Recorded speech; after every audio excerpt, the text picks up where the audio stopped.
This is a reading from the book Boy Clinton by R. Emmett Tyrrell, Jr. Prologue. Arkansas State Trooper L.D. Brown had just returned from a mission flown to Central America from Arkansas's Mena Airport in late December 1984.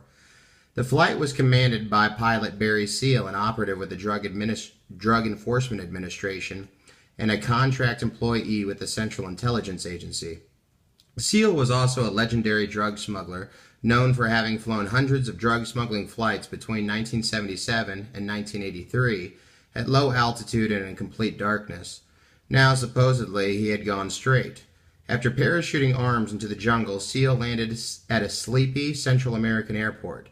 He picked up 2 duffel bags and flew back to Arkansas.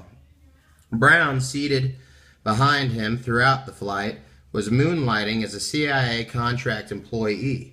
His boss, Governor Bill Clinton, had encouraged and assisted him in his employment at the CIA, under the assumption that he was being trained for clandestine operations on this flight. Brown was following Seal's instructions. He was merely an observer studying the activities of Seal and his crew. But during this, his most recent flight, what Brown, a seasoned narcotics investigator, was to learn troubled him deeply. Seal was bringing drugs and money back in the duffel bags. Consequently, as soon as Brown returned to Little Rock, he approached Clinton and asked, "Do you know what they're bringing back on those planes?" Clinton froze. "They're bringing back coke," Brown told him. In fact, they were trafficking cocaine, money, and arms. Clinton's response was blasé. He told Brown not to worry, adding, "That's Lassater's deal. That's Lassater's deal." At the time, Dan Lassater, an Arkansas Bond daddy, known for his wide-open parties, was a major Clinton supporter. Clinton's occasional attendance at Lassater's parties had presented his bodyguard Brown with problems. In addition to young girls, the parties also included plenty of cocaine. Brown is unclear as the rest of Clinton's reply. It was either, "and your buddy Bush knows about it," or, "and your hero Bush knows about it." Brown admired President Bush, having met him in Portland, Maine, while traveling with the governor.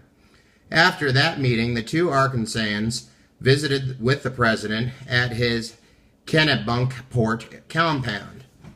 Clinton's references to Bush and Lassater added confusion to Brown's anger. Brown was angry after the last flight when Seal showed him cocaine and money that he had just flown into the country. Brown feared that he, as a member of the governor's security, was being set up to be blackmailed. Now, upon finding out that Clinton knew about the operation, the trooper felt betrayed and a bit stupid. He says that the moment he saw the drugs, Lassater's involvement should have dawned on him. "I'd never seen the governor around coke," Brown says, "unless he was around Lassater.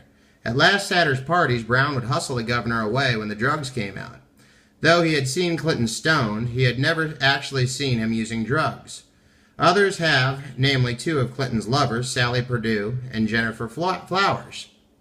Both have attested to Clinton's drug use during assignations. Feeling angry, betrayed, and played for a fool, Brown left the governor and proceeded directly to a cottage on the mansion grounds where Becky McCoy, his future wife, lived.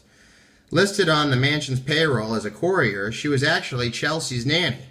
11 years after that day, Becky remembers Brown's arriving in tears and complaining, "I've been betrayed." Over the next few months, Brown would seek another assignment with the state trooper, but it would take him more than a decade to sort out his involvement and possible culpability as the governor's man on the Mena Airport flights. At the time, 1984, Brown was 28 years old. He was not only Clinton's favorite bodyguard, but also a close friend. The other troopers called him Clinton's fair-haired boy. He and Clinton shared an interest in books, ideas, and nightlife. Brown still had books that Clinton gave him, one being a bar exam study book in which the politician made some ironic underlinings. One passage discussed the deductibility of charitable donations, and another the length of residency required in Washington before tax liability is incurred. Like Clinton, Brown passed through a radical stage where he attended the University of Arkansas in Fayetteville. Indeed, when Clinton was a law professor in Fayetteville, Brown was working on an off-campus magazine, The Radical Grapevine. In autumn of 1984, Brown made his first flight with Seal. It was October 23rd, or very close to that date, and Brown found himself seated on a bench inside of a cavernous C-123K cargo plane roaring over a Central American jungle. Seal, who piloted the plane, was one of the greatest daredevils flyers of the day. His C-123 had a history. It was originally an Air Force transport plane. Seal dubbed it the Fat Lady. He had purchased it from Doan Helicopter Incorporated of Daytona Beach, to which it would eventually be returned. Both transactions appeared suspicious. The plane would later be serviced and financed by Southern Air Transport, a CIA front company. It is the same C-123K that was eventually shot down over Nicaragua in a doomed supply effort to the Contras that left an American, Eugene Hasenfuss, a prisoner of the Sandinistas, and revealed the CIA link to the Contras. The plane's 2 pilots died.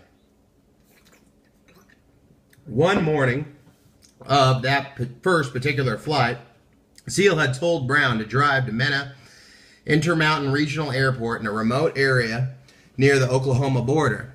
It is a tiny facility, infrequently used, and interesting only for an exceedingly long runway, the kind used by large planes with transcontinental ranges. Brown had expected to find, he says, a Baron or a King Air small twin-engine planes in which he had some training as a pilot. He had accompanied the governor on such planes throughout the state. Instead, he says he found this huge military plane. It was not actually a military plane. It was dark, almost black, and had only the minimal tail markings necessary for civilian operation. The C-123K is a military transport with twin engines, and Seal had a tailgate at the end of its fuselage capable of loading such cargo as a small automobile. Inside the plane, according to Brown, were another pilot and 2 beaners, common laborers who looked like Central American Indians. Later, Brown would come to know them as kickers, for they kicked cargo from the plane. All were wearing jeans, t-shirts, and sneakers. Seal, Brown says, had prescribed the dress code and insisted that no one carry identification, not even keys or jewelry. To Brown's surprise, Seal was even asked about his shoes. They had to be untraceable. When Brown got on the plane, Seal's co-pilot was as its controls fiddlings with gauges and making notes. Then Seal started the engines, and Brown remembers this fucking, just thunderous noise. Scared the shit out of me and just taking off. Brown says that when the plane took off, he was sitting on a bench behind the 2 pilots. The kickers were seated far to the back of the shell of the plane. There were pallets on casters. On the pallets were stacked crates partially covered by a tarpaulin. After it left Mena, the plane made a refueling stop. Nobody got off, Brown said, and then they resumed flights. The stop was at Stennis Airfield in Gulfport, Mississippi, an airfield frequently used by the DEA.